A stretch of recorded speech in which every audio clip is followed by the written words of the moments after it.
E aí, pessoal, estamos de volta com mais uma live astrológica. Hoje, sexta-feira, 10 de novembro, e o tema por aqui hoje são as previsões na astrologia. As técnicas que foram abandonadas com o tempo aí pela astrologia, mas que não deixaram de funcionar. Quem vem falar tudo aí sobre essas técnicas com a gente hoje é um cara que manja muito do assunto, que estuda astrologia há mais de 30 anos e que vai contar pra gente aí que técnicas que ele usa, como elas se conjugam, um pouco da história dessas técnicas e também como elas se perderam. Quem vem conversar com a gente hoje é o astrólogo e professor Henrique Witherspoon. Deixa eu já puxar ele aqui. Boa noite, Vicky, Fabi Collier, Kika Araújo, Leonardo Lemos, todo mundo que está chegando aí, Manuela Moreira. Deixa eu puxar aqui o Henrique.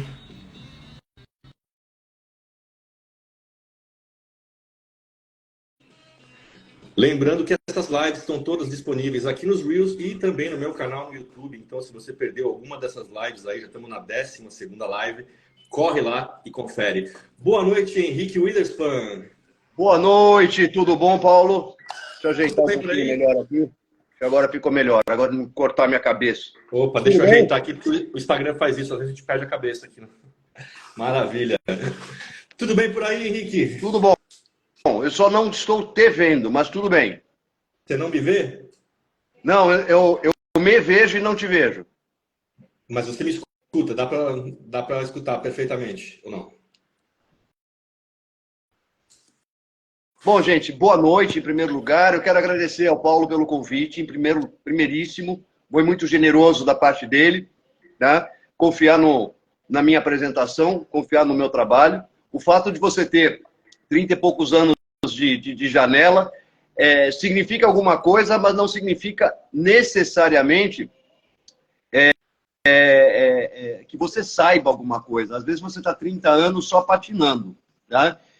A primeira coisa que eu quero dizer é que a astrologia, não agora, tá? Mas como qualquer outra profissão, como engenharia, administração, direito, enfermagem, medicina, qualquer outra profissão, ela demanda um estudo constante, um aperfeiçoamento constante, tá?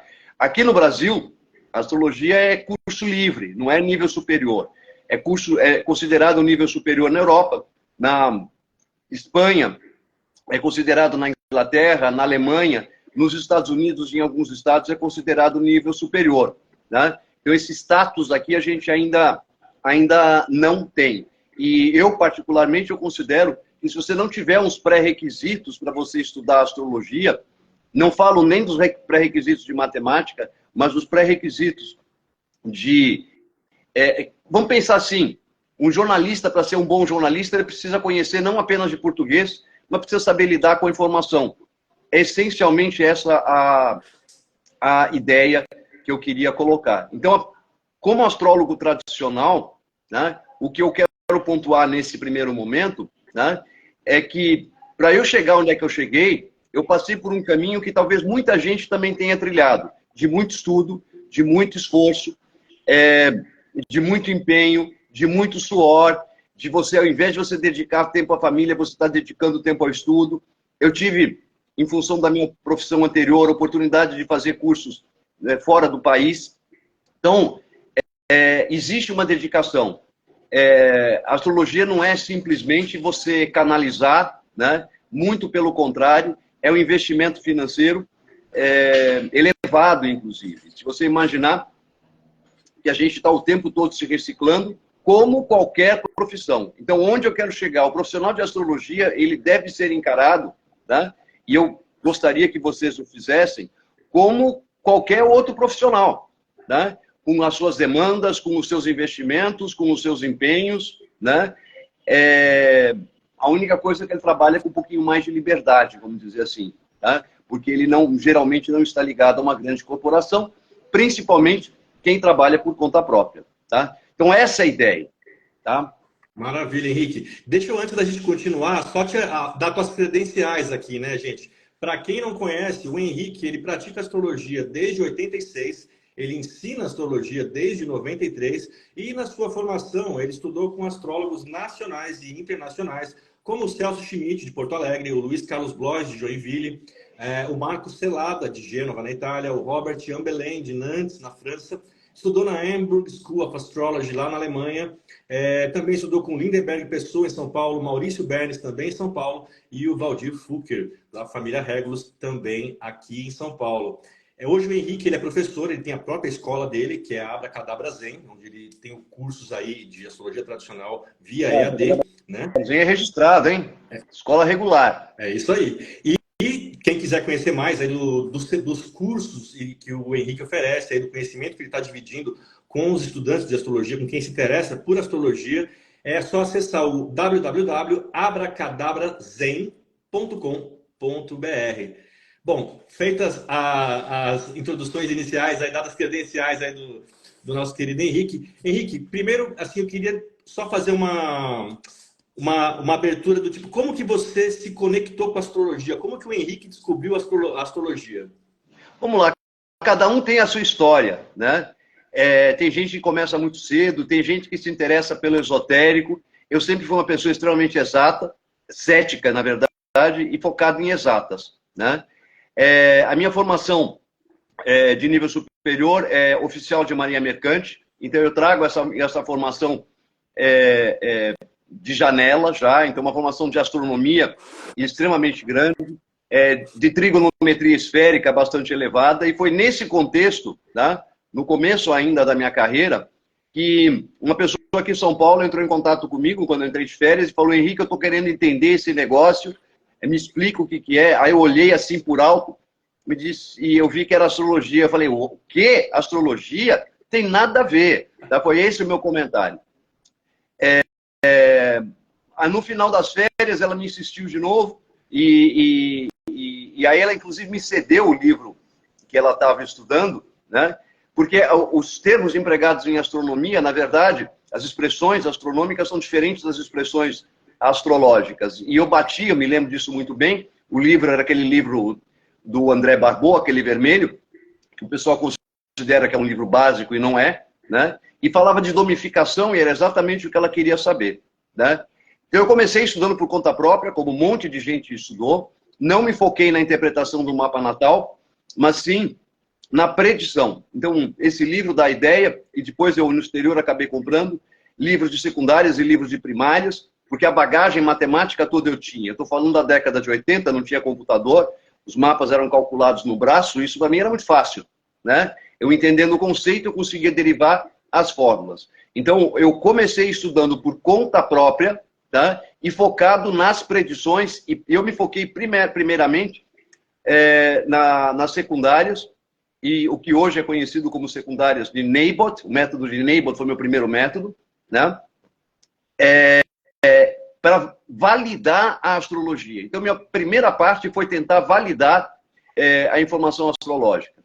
E aí eu comecei a pegar, que todo mundo faz, não fui diferente de ninguém, né? Começar a pegar mapa de gente que eu conhecia, não peguei biografia, peguei gente comum, e olhar para trás primeiro, para ver se os fatos batiam. E aí eu comecei a olhar para frente. Então eu comecei a astrologia, a estudar ainda em 1984, ainda 83 para 84, por conta própria e focado na parte de predições. Aí eu vi que o buraco era mais embaixo, e aí segue a história que está lá no site. Maravilha, Henrique.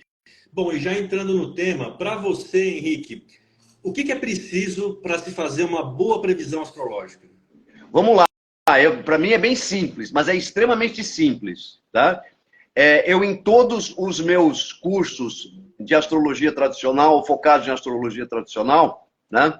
Então, eu tenho um curso de formação, ao que eu sugiro normalmente aos meus alunos, que o curso seguinte seja o curso de predição, né? E nesse curso de predição, eu digo que a regra número 1 da interpretação de uma predição é: conheça muito bem o mapa natal. Regra número 2, conheça muito bem o mapa natal. Regra número 3, conheça muito bem o mapa natal. Regra número 10, conheça muito bem o mapa natal. Por quê? Numa perspectiva da astrologia tradicional, o mapa natal é um conjunto de predições, veja, eu estou usando predições e não previsão, tá? Tem uma razão para eu fazer isso, tá? O mapa natal contém todas as predições, ou seja, tudo aquilo que vai acontecer na vida do nativo.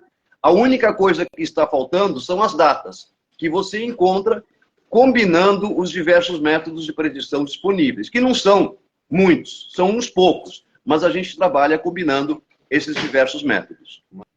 Maravilha, Henrique. Então, quer dizer, a gente tem que conhecer primordialmente de onde a gente vai, a partir de onde a gente vai prever, que é o mapa natal, certo?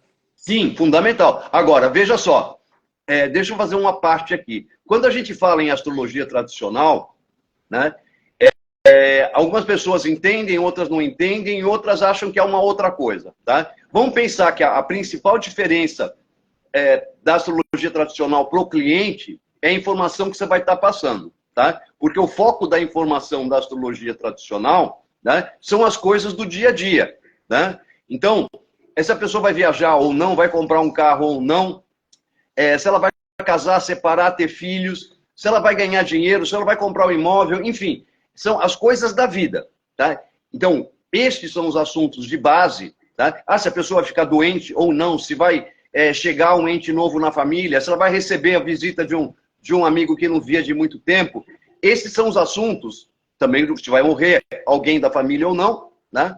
Que são os assuntos de base do mapa natal. Tá? Eles já estão inscritos no mapa natal, em que a gente vai encontrar as épocas nas previsões. Tá? A astrologia contemporânea ou moderna, ela tem um outro propósito. Por essa razão, inclusive, tá? A interpretação do mapa natal na astrologia tradicional é muito diferente da interpretação de um mapa na astrologia contemporânea. Tá? Na astrologia tradicional, a gente constrói frases com sujeito, verbo e predicado. Tá? Onde, um exemplo muito simples, touro é uma coisa, casa 2 é outra coisa e Vênus é outra coisa diferente. Então, por exemplo, Vênus não é dinheiro. Dinheiro é Mercúrio, é um meio circulante, é um pequeno papel. Na época que a gente usava o papel moeda. Hoje, que o dinheiro é um crédito que passa digitalmente, ele continua sendo Mercúrio e não Vênus. Vênus é aquilo que você pode comprar com o dinheiro. Tá? Tipo, um presente, um vestuário, uma rosa não necessariamente, mas uma flor em geral, um enfeite, alguma coisa bonita. Tá? Touro já representa o princípio de manutenção da vida.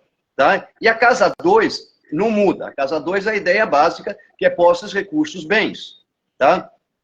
Os recursos móveis, é o dinheiro, basicamente, que você usa para o seu dia a dia. Veja, são 3 assuntos diferentes, que no âmbito da astrologia tradicional são tratados de forma separada. Tá? E são os primeiros conceitos que a gente emprega, tá? Que é o astro na casa, ele é mais importante do que o astro no signo. Tá? É o astro na casa, astro no signo. Tá? Depois a gente vai avaliar as outras condições. Então é o dispositor do astro, enfim. Tá? Mas se a gente primeiro precisa entender que o foco da astrologia tradicional não é saber se a pessoa vai se sentir feliz ou não. Isso não é o propósito. Tá? Mas as coisas práticas, se a pessoa vai ser promovida, se a pessoa vai trocar de posição no seu trabalho, essas são as coisas práticas, tá?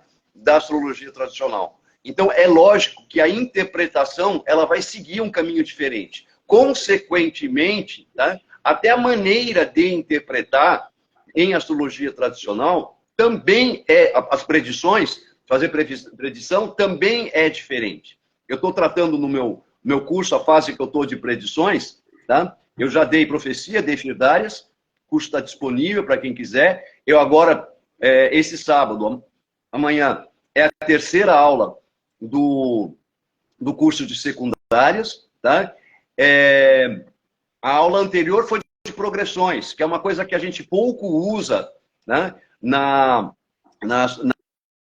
astrologia tradicional, porque a progressão não diz o que vai acontecer, tá? Ela só dá um panorama, tá?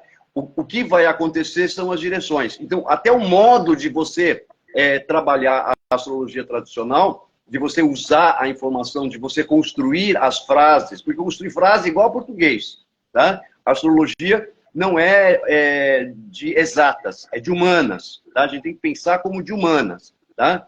Então, uma pessoa de humanas consegue construir melhor as frases astrológicas do que pessoas de outras áreas. Eu sou de exatas, como eu disse no princípio. Então, eu tive lá as minhas dificuldades, tive que me adaptar, tive que praticar, tive que exercitar, até conseguir chegar, a prática leva à perfeição ao ponto que eu estou hoje.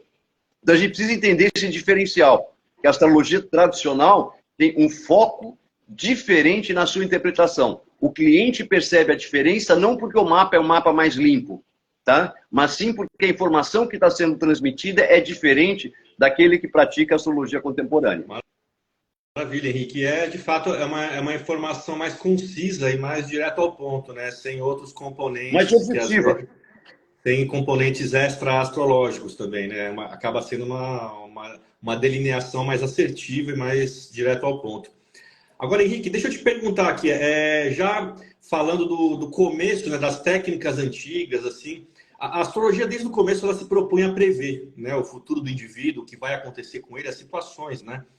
E eu queria saber, assim, quais são os primeiros registros que a gente tem, assim, astrológicos, de técnicas, assim, que técnicas que aparecem, que você se recorda aí, como iniciais, vamos dizer assim, na história da astrologia? Vamos lá, a gente pode pensar isso de duas formas diferentes. Se eu for pensar historicamente, as primeiras técnicas preditivas é o grande ano de Ptolomeu, aquele das eras, de 2520 anos. O segundo método empregado é o ciclo dos eclipses, que é um ciclo de aproximadamente 13 séculos. Um outro período que era empregado, tá, é o ciclo dos cronocratas. Esses são os primeiros. Os cronocratas são 800 anos. Quando você entende dessa forma, você vê que o foco da astrologia nunca foi o mapa natal. Tá? O foco da astrologia em mapa natal é uma coisa assim, muito recente na astrologia. Tá? É algo que surgiu a partir do início do século XX. Até então, a astrologia, por muito tempo, ela se preocupava com ciclos longos. A partir da Grécia, vamos pular um monte de tempos aí. A partir da Grécia, nós estamos falando mais ou menos do século V, antes da nossa era, tá? Começou a se pensar em estudar ciclos menores. Tá? Os gregos foram os primeiros, quando eles estabeleceram as primeiras maneiras de prever, é o que a gente conhece como idades do homem. E foram atribuídos períodos aos planetas. Tá?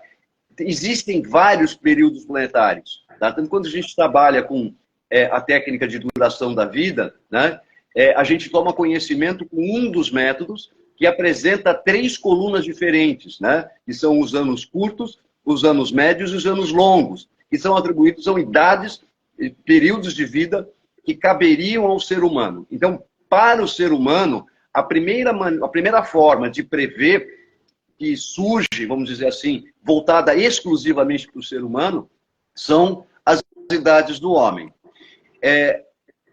Daí, na sequência, vamos dizer, cronologicamente, tem um período que é extremamente importante e prolífico para a astrologia, que é o período da Escola de Alexandria. Ela foi uma espécie de um cadinho, um catalisador, né, não só da astrologia, mas de várias outras artes, né, que na época eram chamadas de artes, hoje a gente poderia estar chamando de ciências, e entre elas a astrologia. Né? Então juntaram sábios do Oriente, existiam na época astrólogos árabes muito bons, caldeus muito bons, gregos muito bons, etruscos muito bons, romanos muito bons. A astrologia está muito difundida. Né? A gente não pode esquecer que existem ótimos astrólogos judeus também. A Ibn Ezra não é exatamente desse período, é de um período já mais intermediário, embora seja do período da Escola de Alexandria, não a frequentou, mas é mais ou menos do mesmo período. Né? Esse cadinho começou a haver uma troca de informações. A astrologia da Grécia, né, é uma astrologia voltada para a beleza, para a harmonia, e não tinha a preocupação com a precisão. Já a astrologia árabe, né, ou aquilo que vinha do mundo árabe, sempre teve a preocupação com a precisão. Né? de realmente refletir o céu, tá? Da gente ser imagem, que o mapa fosse imagem e semelhança do céu, efetivamente, tá? E quando junta os dois, a gente tem uma astrologia que ela é precisa e ao mesmo tempo harmônica, tá? O que Pitágoras falou que a música das esferas, né? John Dee se refere à dança das esferas, num período muito posterior, um alquimista inglês, é exatamente como os astros se comportam de uma maneira combinada e cíclica, tá? Mas até aí a gente está lidando com ciclos longos, né? E só quem só previa efetivamente, só fazia predição, como hoje nós conhecemos, né? Só as pessoas muito especiais, né? Porque é muito difícil você elaborar um mapa natal, era muito difícil você estudar um mapa natal, tá? Difícil como, tá? Hoje você vai lá, você aperta o botão, insere os dados no astro.com e o mapinha sai ali na tela, você não precisa nem imprimir. Antigamente o pessoal olhava para o céu, precisava de alguém para registrar aquelas posições, tá? Você fazia as predições automaticamente. Então, na época do século I, mais ou menos, tá? Um método preferido dos astrólogos eram as direções primárias, porque eram as mais fáceis, as mais naturais e as mais espontâneas. As direções primárias são aquelas que acompanham, tá? O movimento dos astros no céu ao longo do dia. Uma vida, hoje, ela está compreendida num período de 6 horas. Naquele tempo, 4 horas e meia era o suficiente. Tá? Então, eles continuavam observando o céu, mandavam o escravinho anotar as posições dos astros por cerca de 4 horas e meia, não precisava de cálculo, mas precisa estudar. Precisa estudar os asterismos, não os aforismos, os asterismos, que são as informações associadas às estrelas. Tá? Até o século XVI, tá? Não existia a palavra planeta para diferenciar estrela de planeta. Né? Foi tanto que Morin, ele o tempo todo nas publicações dele, ele fala das estrelas. E a gente precisa distinguir quando ele está falando das estrelas fixas ou das estrelas em geral. Né?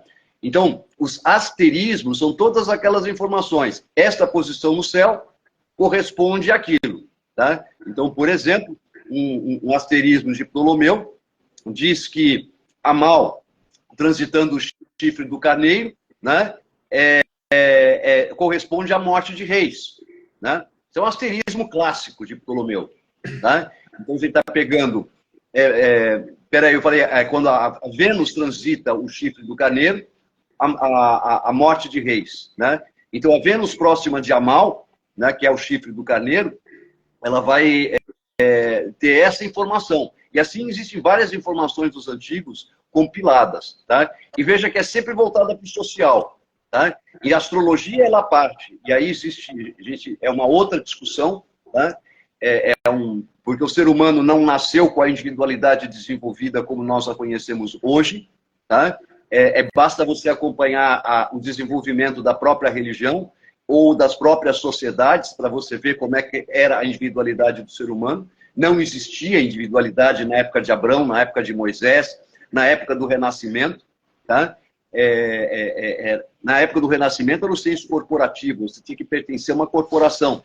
E a própria astrologia inserida nesse meio, ela reflete esse ambiente corporativo. Então, só as pessoas muito especiais, os aristocratas da elite, é que tinham astrólogo. O astrólogo, ele era bancado, ele era patrocinado por um duque, por um conde, enfim, por alguém da elite. Tá? A partir do século I em diante, há um forte desenvolvimento da matemática. E outros métodos que já existiam, mas que, de repente, na falta de tecnologia para poder utilizar, não eram empregados, ou eram empregados de maneira secundária, que é o caso específico das direções secundárias, começaram a ter o melhor desenvolvimento. Principalmente a partir do século V em diante, que é o período árabe tardio. Tá? Outros métodos, como eu chamo de profecia, não vou discutir aqui, vocês vão chamar de profecção, mas eu desafio vocês a procurar essa palavra no dicionário. Tá? Mas a profecia é um método grego extremamente antigo, né? Extremamente óbvio. As firdárias é um método árabe extremamente antigo, tá? Mas não são métodos astronômicos, são métodos empíricos. Tá? Alguns astrólogos, inclusive, não gostam sequer de empregar. Então, o que acaba acontecendo a partir do século I até o período do século VIII da nossa era? Tá? Esses dois métodos empíricos e astronômicos, tá? Que são todos simbólicos, tá? Eles coexistem entre si, até ingressar na Europa. Quando ingressa na Europa, esses métodos empíricos são colocados em segundo plano, tá? Por conta justamente da cultura europeia não ter uma componente metafísica tão viva quanto a cultura árabe, que tem uma alma metafísica. Se você for ler os textos dos astrólogos árabes, normalmente eles agradecem a Alá a cada final de capítulo, tá? Como o Al-Biruni, por exemplo, para dar um exemplo só, tá? Abu Mazar faz o mesmo, vários astrólogos árabes o fazem, tá? Porque não é que a astrologia seja uma religião, é agradecer por eles terem tido a inspiração de poder produzir um texto daquela natureza. Então eles agradecem publicamente a Deus, e não um processo interno só meu, guardado para si. Então, os principais métodos de predição que a gente pode colocar, aqueles que são baseados nas idades do homem, a gente tem hoje as firdárias. Tá? Foi o que subsistiu e é o que é considerado extremamente poderoso. Tá? A profecia, tá? É um sistema de progressão extremamente interessante, né? E que é o precursor, vamos assim dizer, do H-Point, que nós temos hoje na escola Huber, né? E outros métodos parecidos com o H-Point. Tá? As secundárias, né, elas foram aperfeiçoadas, de certa forma, na Idade Média, tá? E as direções secundárias foram o método preferido na Idade Média. Tá? Quando a gente entra no século XX, a gente tem uma série de problemas que acontecem com a astrologia, e a astrologia ela se torna prioritariamente voltada para a interpretação do mapa natal, perde o seu caráter preditivo, que ela só vai retomar a partir da segunda metade da década de 40, quase no final dela, tá? Retomando de uma forma mais definitiva a partir do início da década de 70, quando novos estudos das secundárias foram feitas, e das primárias só ao final dos anos 90, porque não havia ferramenta, não havia tecnologia, não havia instrumento que valesse a pena você fazer um cálculo de direções primárias. Tá? As primárias, quando você olha para o céu, elas são espontâneas, elas são naturais. Tá? Em compensação, as primárias, quando você tem que fazer o cálculo, já é uma outra história. Mas eu já adiantei até um tópico que vem um pouquinho mais para frente. Tá? Então, eu dei um apanhado histórico, eu não detalhei os métodos, eu dei só um apanhado histórico dessa questão das predições. Tá? De como é que elas se desenvolveram. Mas sempre com essa questão, a vocação da astrologia ela é preditiva. A função da astrologia é dizer o que vai acontecer para você se planejar. Tá? Você saber o que vai acontecer significa que você pode administrar as consequências. Tá? Quando você faz uma previdência privada, você quer que o gerente preveja os juros daqui a 30 anos. E você tem pudores de fazer uma previsão com um astrólogo para fazer uma previsão de 1 ano? Né? Pergunta que eu deixo para vocês. Muito bom, Henrique. E, bom, voltando assim, né, esse overview foi fantástico, mas assim, voltando para a nossa... para a ideia, né, do mapa natal, ele dar as condições gerais e o potencial da onde se prevêem as coisas, né? Isso. As direções, as profecções, ou profecias, né, a firdária, o que elas podem indicar? Você poderia falar para a gente um pouquinho, Henrique? Posso, vamos lá. Eu propositalmente não detalhei, tá? Hoje em dia tem-se o hábito de fazer as progressões secundárias e a revolução solar. Tá? São 2 métodos que eles vão dar só um panorama. Eles não vão trazer informação do que vai estar acontecendo. Tá? E os 2 métodos sequer se complementam, eles não dialogam entre si. Tá? Então, o que acontece? Se a gente compreender cada um dos métodos, a gente vai extrair a informação relevante daquele método, tá? E não se preocupar, de repente, em buscar algo num método que não tem para oferecer aquilo. Exemplo, tá? A profecia ela é excelente para dizer, e é esse o propósito dela, para onde você estará olhando num período compreendido entre um aniversário ou outro. Tá? Não vou fazer a descrição do método, vou só falar do objetivo. Tá? Então é esse o objetivo. Quando você faz a interpretação, tudo conflui. Olha, o teu foco para esse ano é esse. O seu foco para esse ano é esse. Tá? Como é um ciclo de 12 anos, tá? Ele é diferenciado pelas secundárias e pelos trânsitos, tá? Que vão representar o seu desenvolvimento interior, a primeira, e o seu ambiente exterior, a segunda. Tá? Então, profecia fala isso. Ah, mas eu vou mudar de emprego, você não vai achar isso na profecia. Porque a profecia não serve para isso. Firdárias. Tá? A firdária pega os primeiros 70 anos da sua vida, divide em 7 períodos desiguais, cada um governado por um astro do seu mapa que tem um enredo para contar. Tá? Os períodos são longos. Por exemplo, o período de Mercúrio são 13 anos. Tá? Esses períodos são novamente subdivididos em 7 períodos iguais.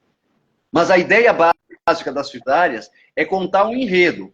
Tá? É como se você estivesse falando, olha, o teu foco é esse, tá? Mas a estrada que você está pisando, ela é dessa natureza. Ela é de asfalto, ela é de grama, tá? Ou são aqueles tijolinhos dourados do Mágico de Oz. Né?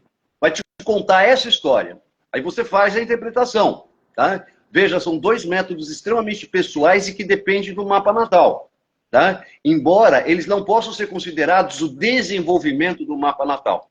Tá? Então, Henrique, eu vou trocar de emprego e você está interpretando as firdárias. Não vai ser nas firdárias que eu vou trazer essa informação. Porque não é isso para isso que se presta.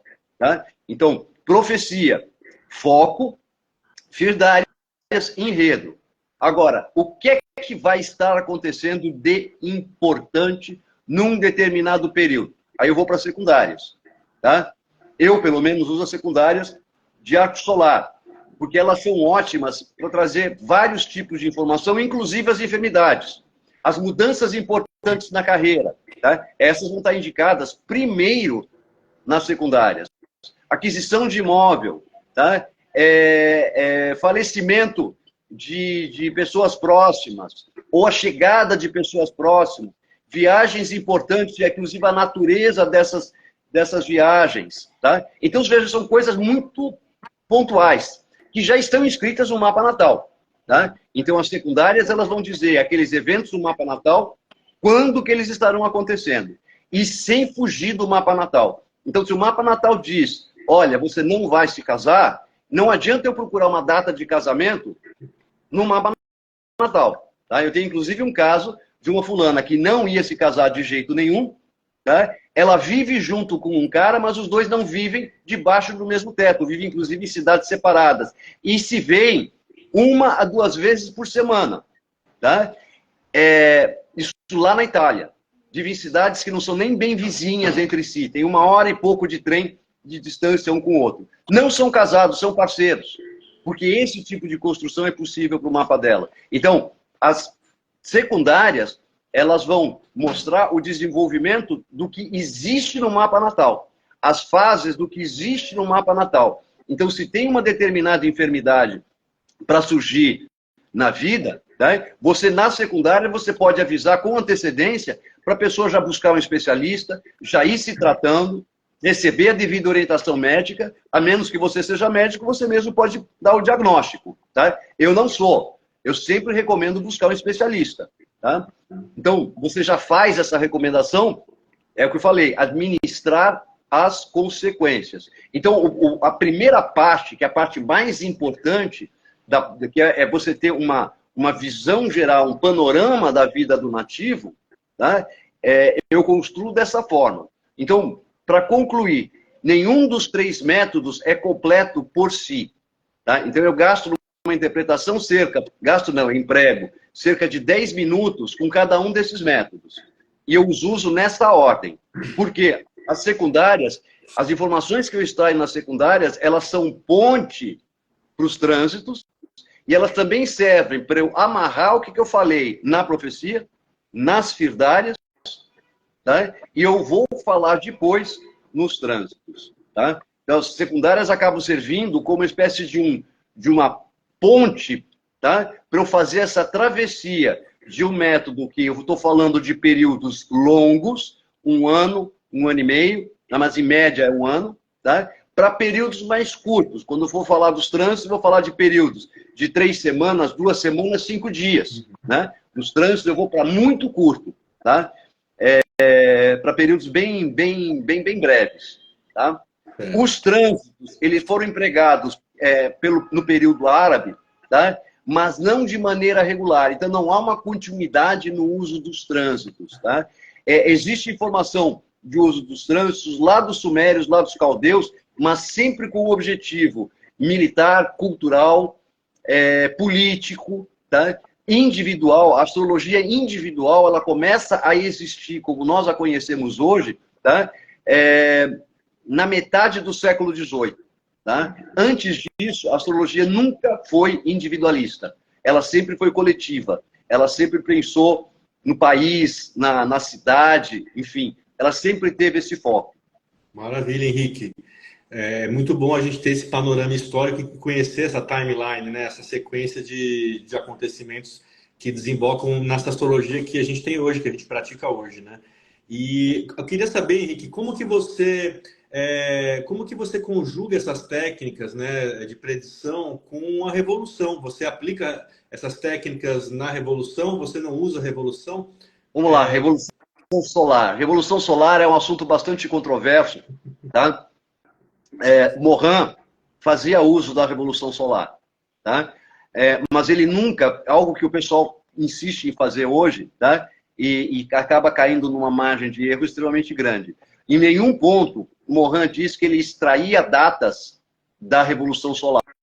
Ele sempre diz que ele extraía ano. É a informação do ano, tá? E essa informação do ano, a Revolução Solar é muito boa. Mas a informação da Revolução Solar, ela é similar em termos de informação à informação que você obtém na profecia. A minha opção por não usar a Revolução Solar, tá? Ela tem o seu aspecto técnico, tá? A razão de progressão da Revolução Solar sempre foi assunto de discussão. Recentemente, de uns 5, 6 anos para cá, Robert Hunt e o pessoal do projeto Insight, numa tradução mais recente do Tetrabíblios, fizeram uma sugestão de que quando o Ptolomeu menciona a Revolução Solar, ele usa como razão de progressão a diferença ascensional. Tá? E os astrólogos hoje não sabem calcular a diferença ascensional. Tá? É algo que é extremamente simples. Tá? Porque quando escreve essa matéria lá no primeiro colegial, acho que pularam. Tá? É simplesmente DA arco-seno. É uma forma tão simples que eu sei ela de cor.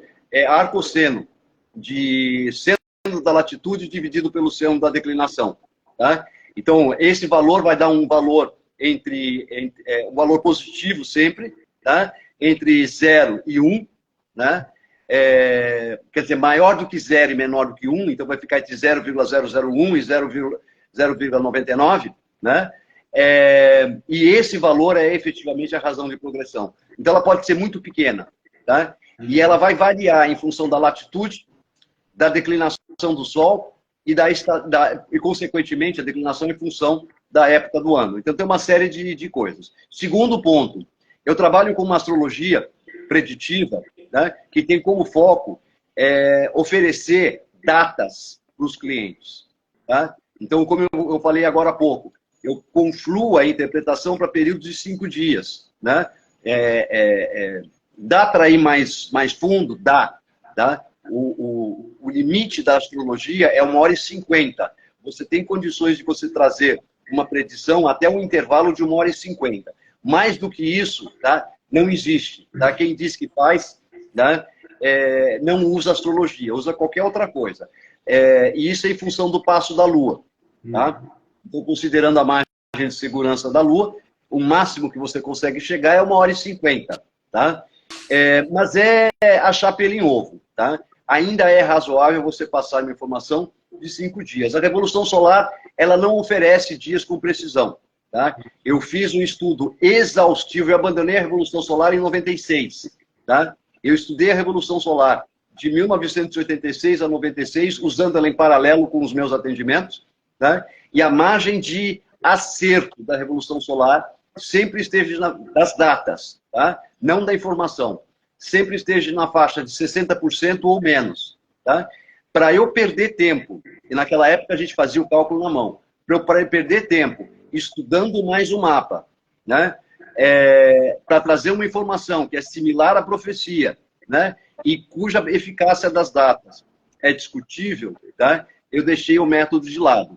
Eu o ensino no meu curso de predições, tá? Mas eu o ensino como última coisa, porque é um outro aspecto da Revolução Solar. A Revolução Solar não é ciclo, tá? É outra discussão comprida. Porque o tempo que nós vivemos, o dia de 24 anos, o ano de 365 dias, é um artificialismo completo. Tá? Porque o sistema numérico que nós empregamos é um artificialismo, ele não é natural. Ele não reflete o mundo à nossa volta.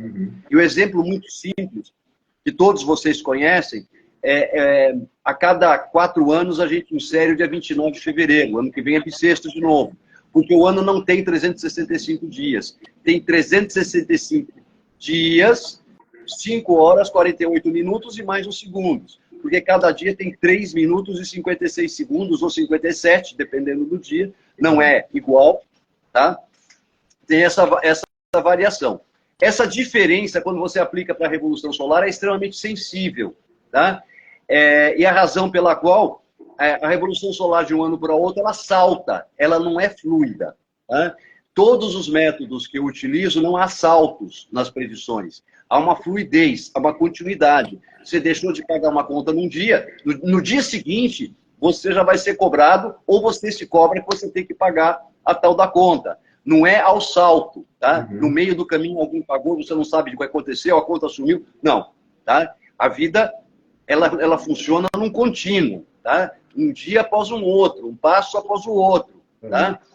E a Revolução Solar não tem esse um passo após o outro, ela não funciona dessa maneira.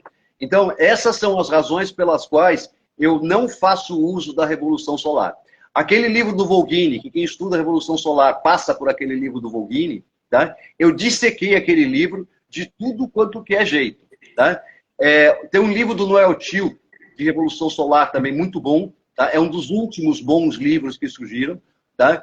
O grande mérito do Noel Tyl, porque ele juntou os principais métodos e as principais discussões. Tá? Já foi um livro que ele escreveu no período tardio. Né? Então ele já tinha muita informação, ele já tinha lucidez, já tinha discernimento. Tá?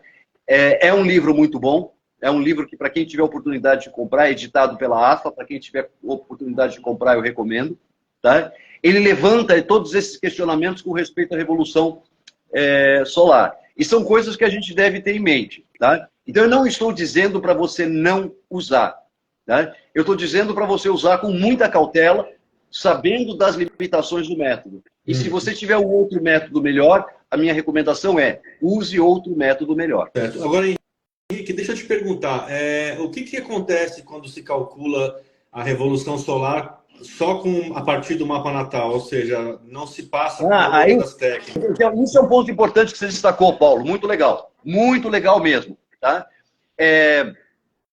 Aí você pega o mapa natal impresso, tá? Tudo bem? Em que ele vem marcando ali a posição do Sol, vem grau, signo e minuto. Aí você vai pegar as efemérides, tá? Isso astrólogo iniciante faz isso direto, estudante de astrologia iniciante faz isso direto. Tá? Você vai calcular as efemérides e provavelmente, quando você vai comparar com o computador, você vai ter uma diferença do ascendente de 3, 4 graus às vezes. Ou você vai usar as efemérides impressas do Astro Data Bank, né?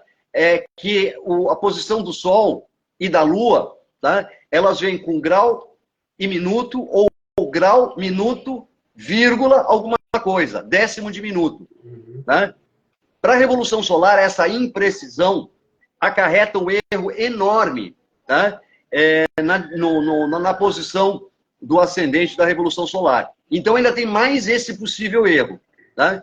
Quando a gente, na década de 80, isso era super comum, porque os programas disponíveis eram muito simples. Tá? Então você pegava um mapa natal e você ia nas efemérides para calcular no braço, e era um mapa natal que você só tinha o grau e o minuto.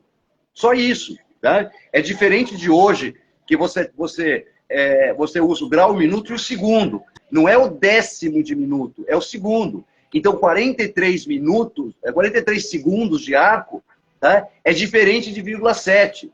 Tá? É 0,71. E esse 1/100º de minuto, tá? Ele vai acarretar uma diferença, pensando na região dos trópicos, vai acarretar uma diferença de 1,5 grau na Revolução Solar.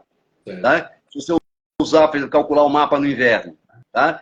E por aí vai. Então, você tem... É diferente dos outros métodos, por exemplo, as direções secundárias, você tem vários caminhos que você emprega, né, e que pequenos erros, eles acabam sendo disfarçados, eles somem no meio de... um erro de 2 minutos na hora do nascimento, nas secundárias, não vai trazer um erro tão grande na interpretação das secundárias. Vai trazer um erro final na faixa de 4, 5 meses. Mas você trabalha com intervalo de 1 ano, o teu erro ficou contido na tua faixa. Tá? Nas Revolução Solar não tem jeito de você fazer isso. Tá? Errou, errou. Muito bom, Henrique. Henrique, tem uma pergunta aqui do chat, da Kel_Curi. Oi, você prefere os trânsitos do que a Revolução Solar? Sim, por 2 motivos. Primeiro, os trânsitos são um corte, tá, de um... Perdão, a Revolução Solar é um corte dos trânsitos, o contrário. Tá? E não é necessariamente o mapa do aniversário. Tá? Eu tenho o exemplo de uma mãe, que uma vez me mandou uma Revolução Solar, astróloga contemporânea, e me fez uma interpretação porque minha filha vai morrer. Isso 2002, se não me engano. Minha filha vai morrer. Henrique, pelo amor de Deus, me estuda isso. E ela é astróloga também. Minha filha vai morrer, minha filha vai morrer, minha filha vai morrer. Né? Eu falei, não. Sua filha vai passar numa universidade em Londres. Não, ela vai morrer. Aí chegou outros astrólogos contemporâneos, tudo dizendo, vai morrer, vai morrer, vai morrer.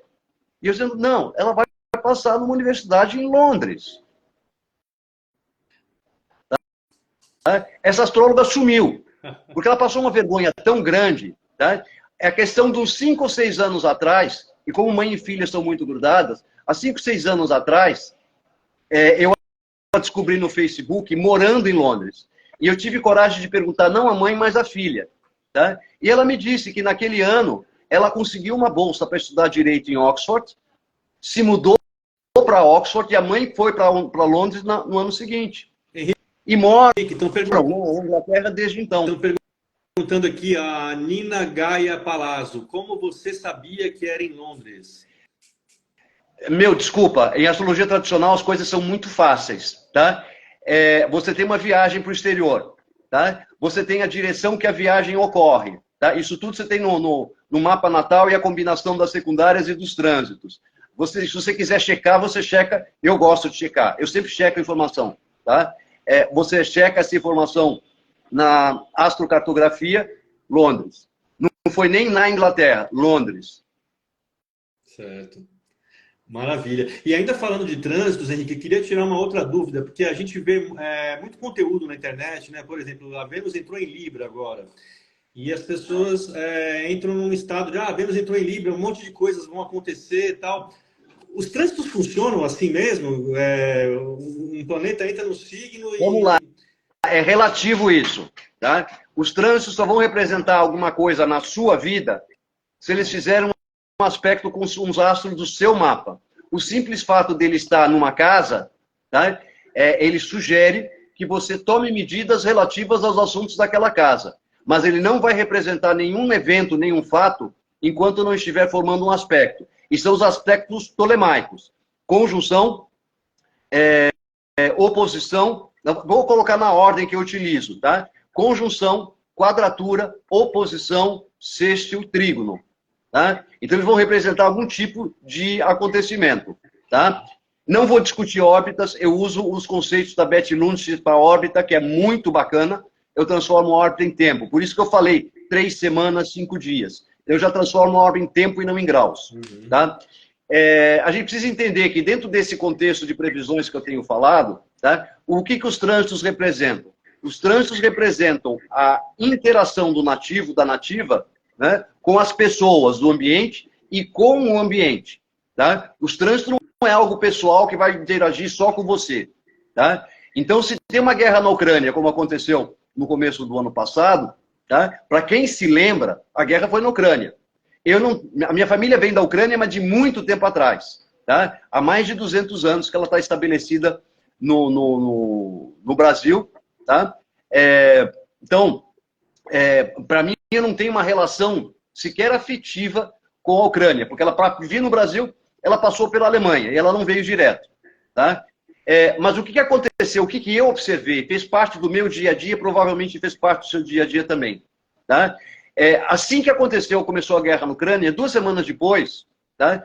O preço do pacote de café, ele quase que dobrou. Tá? Ele era numa média de R$14, e 2 semanas depois ele estava custando 26, 28, 29 ele chegou. Tá? Por quê? Porque estava havendo uma crise de desabastecimento que não era nem do café, uma vez que o café é produzido no Brasil. Mas usaram como desculpa, né, da Ucrânia a gente importa milho e a cevada para fazer cerveja. Tá? A cerveja não aumentou. Tá? Mas aproveitaram para subir o café. Só recentemente que o café começou a baixar de novo e voltou para um patamar decente. Tá? Porque eu falo café porque eu bebo muito café. Tá? Eu não bebo álcool, mas café eu bebo em qualquer quantidade. Tá? Eu ia brincar com você, Henrique, só um parênteses, que a cerveja não aumentou porque ela não é mais feita de cevada, é feita de milho hoje em dia, né? Isso! Então, veja, isso são os trânsitos. Então, o trânsito, a gente precisa parar de pensar que a astrologia foi feita só para você. Tá? A astrologia ela foi feita para o coletivo. Tá? O eclipse não vai mudar a sua vida, o eclipse é um trânsito. O eclipse é, acima de tudo, um evento coletivo, um evento para a humanidade. Tá? Ele não é uma coisa só para você. Caiu no meu ascendente, vai mudar minha vida? Não. Tá? Talvez os eventos que estejam acontecendo no coletivo, tá? Você seja vítima, vamos assim dizer, porque eclipse nunca é coisa boa. Tá? E com os trânsitos acontece a mesma coisa. Tá? Então, um trânsito de Saturno numa casa 2, ela precisa ser interpretada. Por exemplo, agora o Saturno está em peixes. Num trânsito de peixes na mundial, o que ele representa antes de eu trazer e particularizar a questão de dinheiro para você. Tá? E antes de eu particularizar, que de repente ele vai estar formando um sexto com o Sol, que não é tão ruim assim. É só um período para você administrar um pouco melhor os seus recursos, mas não necessariamente é um período de faltar dinheiro. Tá? Henrique, então, qualquer que seja o método, inclusive os trânsitos, a gente precisa saber qual que é o propósito daquele método, que tipo de informação ele me oferece, tá? Para a gente também saber as limitações. Então, voltando para as predições, uma coisa que eu uso muito, os trânsitos, e as pessoas recorrem muito, tá?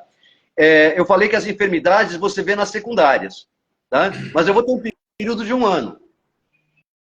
Tá? Uma enfermidade, ela muitas vezes se instala anteriormente no organismo, mas ela vai manifestar através de uma dor ou de algum problema maior em um determinado momento. Tá? Aí sim, eu vou verificar os trânsitos de Marte, os trânsitos do regente da 6. Né? Casa 6 não é saúde, casa 6 é enfermidade, casa de saúde é a 1. Na 1 você está saudável, na 6 você está doente. Tá? Os trânsitos de Saturno, os trânsitos de Marte, tá? O que estão fazendo, né? O que trânsitos Saturno e Marte no seu mapa estão recebendo, o Sol e eventualmente a Lua, dependendo da importância da Lua no seu mapa. Então, nada é isolado, porque você não é isolado. Você não vai fazer uma interpretação de um ser humano só porque a ponta do sapato do cara está suja. Tá? Você vai fazer a interpretação do ser humano por ele ali na sua frente. Pelo que ele fala, pelo que ele diz, pelo que ele pensa, pelo que ele é, né? Pelo jeito que ele está vestido, que é normalmente o que a gente... é o ascendente, é o que a gente pega, mas ele abre a boca e de repente é um cara super bem-humorado, tá? E de repente não está tão bem vestido. Então, tudo tem que ser levado em conjunto. Os trânsitos também são levados em conjunto. Então, você não analisa o trânsito de Saturno separado. Saturno forma um par com Júpiter. Os dois dialogam ou não durante o ano, vamos pensar assim. Tá? E o fato deles dialogarem ou não é que resulta nas coisas do dia a dia. Essas coisas do dia a dia gerais vão se refletir nas coisas que você experimenta individualmente. Então é de cima para baixo. Maravilha, Henrique. Excelente, maravilhosa explicação. E a gente está chegando no final do nosso tempo, Henrique. Antes da gente concluir, eu tinha uma última pergunta, na verdade, que eu queria fazer. Sabendo que assim da capacidade de precisão dessas técnicas de predição, né, ou previsão, eu queria saber por que você acha que elas não são mais empregadas hoje? Vamos lá. É interessante que a astrologia da Idade Média foi aquela que mais influenciou a astrologia contemporânea. E a astrologia contemporânea, ou a astrologia moderna, ela sofreu com o processo ocorrido no início do século XX, em que era proibido prever. Tá? Então a gente tem uma lacuna de tempo, uma lacuna histórica, tá? De cerca de quase 50 anos, onde era proibido prever e perdeu-se, vamos dizer, a mão e a informação. As duas guerras na Europa, vamos dizer, perdeu-se muita documentação, perdeu-se muito livro, perdeu-se muita informação. E a astrologia, a verdadeira astrologia, ela acabou se abrigando, tá, em escolas ocultistas, especialmente nos Estados Unidos. Tá? Ela teve que sair da França, teve que sair da Inglaterra, teve que sair da Alemanha, porque estava por conta da guerra. Tá? Assim, do mesmo jeito que saíram vários ocultistas dessas regiões. Tá? E esse pessoal acabou, como é que se diz, abrindo suas escolas num outro momento, alguns com informação, com alguma informação de astrologia, mas muita coisa se perdeu. Na década de 80, no final da década de 80, surge o projeto Insight, né? Que foi um projeto extremamente interessante que busca retraduzir, né? E foi uma equipe multidisciplinar que buscou retraduzir, não dos anos 80 não, perdão, final dos anos 90, retraduzir os textos de base, os textos clássicos da astrologia. Algo que começou com uma ideia modesta, acabou virando um projeto enorme. Hoje existem mais de 80 títulos traduzidos de astrólogos de mais diversas vertentes, muitos deles, inclusive, se contradizendo, vários deles, inclusive, confusos, tá? E a gente tem que juntar essa colcha de retalhos, né? Porque às vezes são astrólogos contemporâneos que estão falando coisas diferentes, tá? Normalmente eu pulo a astrologia medieval, tá? Porque as traduções da astrologia medieval são muito ruins. Pouca gente sabia ler. A astrologia foi traduzida, vamos assim dizer, por monges, né, que já tinham os seus preconceitos e não conheciam o assunto, né?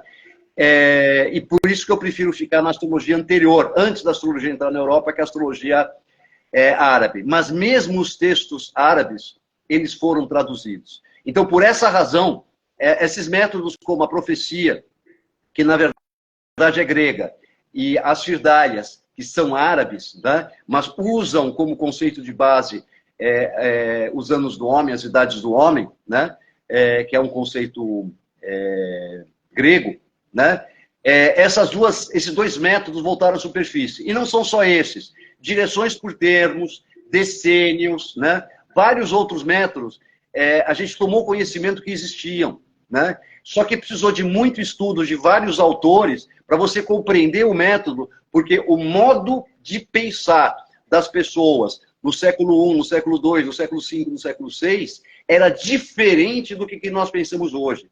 Tá? Então a gente tem que se reportar culturalmente, filosoficamente àqueles períodos, e não é para qualquer um. Tá? Um filólogo, de repente, é mais fácil, tá? Mas um astrólogo, de uma maneira geral, não é.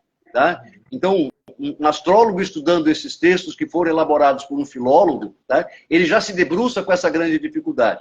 Tá? Então, esse projeto Insight, justamente por ser uma equipe multidisciplinar que pôde trocar, eu participei durante 2 anos como assessor técnico e revisor de algumas traduções, né? E particularmente de primárias, que é uma área que, modesta parte, eu conheço bastante bem, e por isso eu recomendo ninguém usar, né? Mas foi então que esses métodos antigos, eles foram redescobertos, testados e usados. Tá? Agora, é uma arma de dois gumes, porque outros métodos antigos, que não são necessariamente preditivos, tá? Eles ficam na berlinda porque a origem deles não fica claro, o como eles chegaram, aquilo não fica claro. Então, por exemplo, as direções por termos, né, que é extremamente interessante, né, é realmente fascinante, a gente pode dizer. Manilius fazia previsão em cima de triplicidades, é outra temática fantástica. É com a cabeça que a gente tem hoje, de século XX e século XXI, a gente não consegue fazer uma previsão tão boa quanto Manilius, quanto Doroteus faziam naquela época. A mesma coisa, o Ветtionsvalles fazia previsão em cima das direções por termos, né? Como a gente não tem uma compreensão clara dos termos, tá? Ou a gente simplesmente não entra naquela de relaxa, vamos lá, né? O próprio Ptolomeu não teve uma compreensão clara dos termos, tanto que no Tetrabíblio existem 3 tabelas de termos. Existem os termos egípcios, os caldaicos e o que ele fez, né? A preferência é usar os termos egípcios, porque os termos egípcios são os mais antigos. O problema com os termos é que ninguém sabe como é que aquilo foi obtido. Tá? E aí o pessoal simplesmente o que faz? Abandona. Não sei as fontes, abandona. Tá? Só que os termos são muito antigos. Os termos são do século II. É a primeira vez que há uma menção ao uso dos termos enquanto método preditivo. Não é nem interpretação do mapa natal. A interpretação do mapa natal surge mais tarde, no século III e no século IV da nossa era. Então, tem muita coisa que os outros usavam porque era conceitualmente interessante. A mesma coisa, um dia quem for fazer curso de secundárias comigo, eu vou discutir o uso das direções das progressões secundárias, que o Plácidos fez uma colcha de retalhos em algo que já, quando entrou na Europa, foi confuso. Tá? E quem usa o Pegasus, quem usa o Plácidos não, o Pegasus e o da Sadana, o Pega, comete um erro bastante grande. Tá?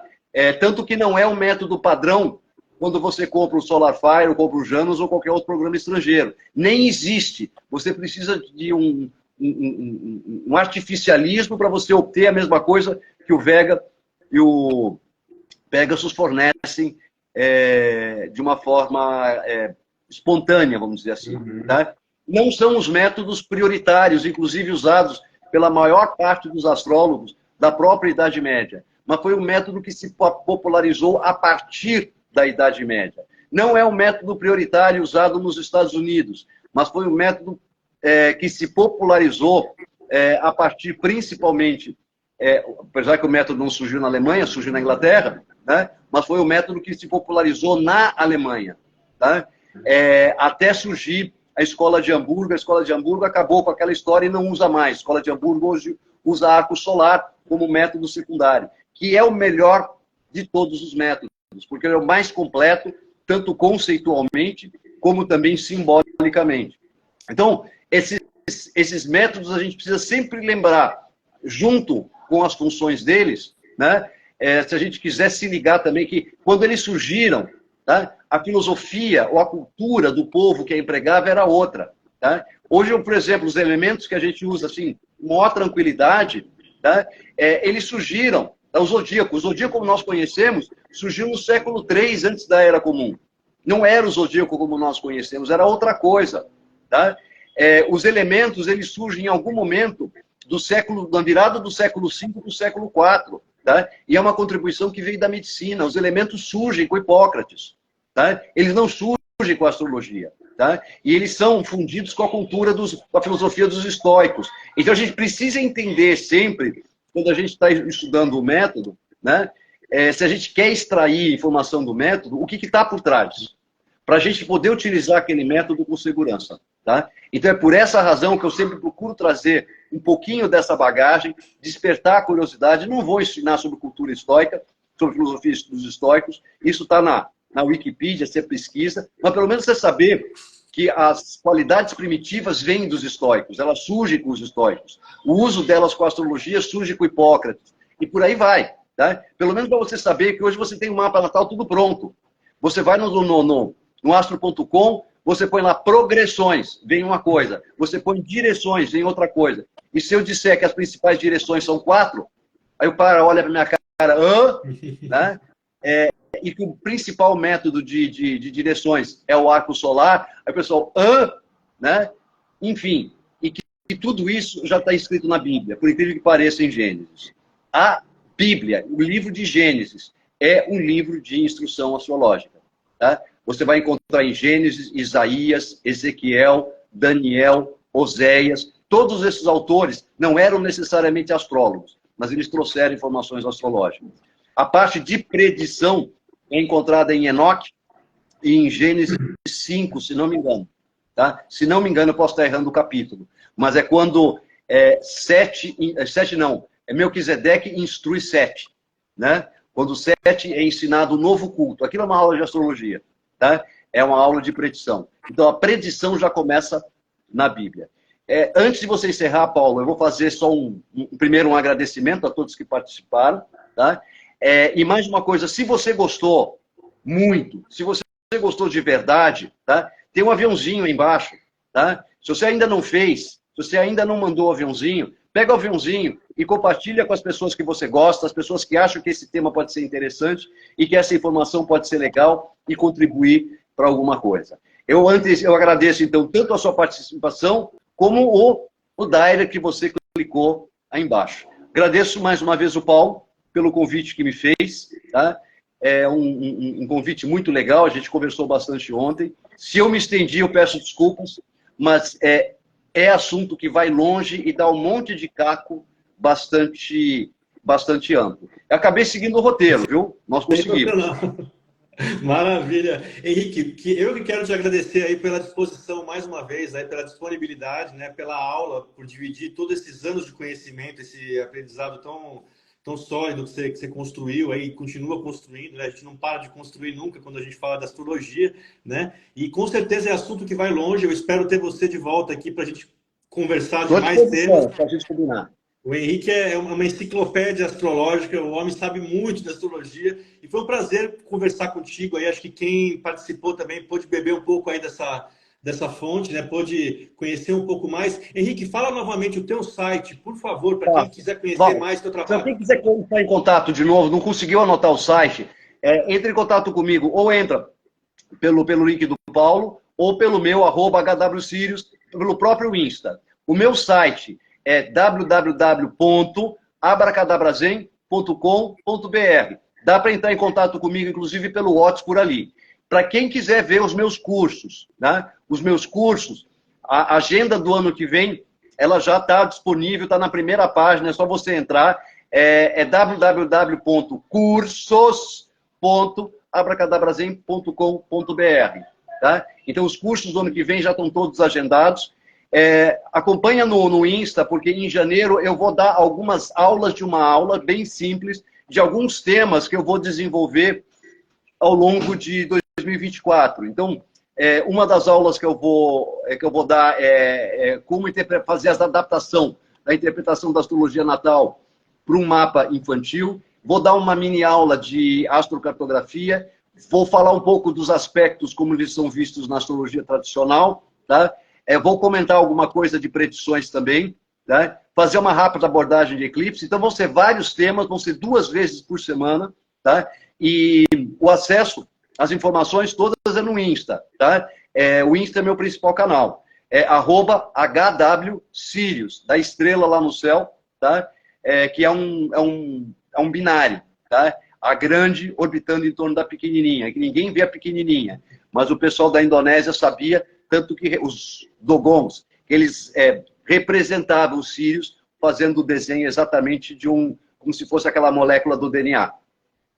Maravilhoso, Henrique. Olha, para quem chegou no final aqui da live ou perdeu, né, a live vai ficar salva aqui nos meus Reels, do Henrique também, vou compartilhar com ele essa live, então você pode acessar aí tanto pelo meu Instagram quanto pelo do Henrique e também no YouTube. Então, quer dizer, se você chegou no final, não perca essa aula, esse papo foi incrível, foi uma aula, estou chamando de live, estou chamando de aula, mas foi uma live aula, na verdade, né, porque o Henrique dividiu muita informação importante, estrutural aí para quem quer fazer previsão, para quem se interessa por previsão e para quem quer também se esquivar aí de previsões duvidosas, né, Henrique?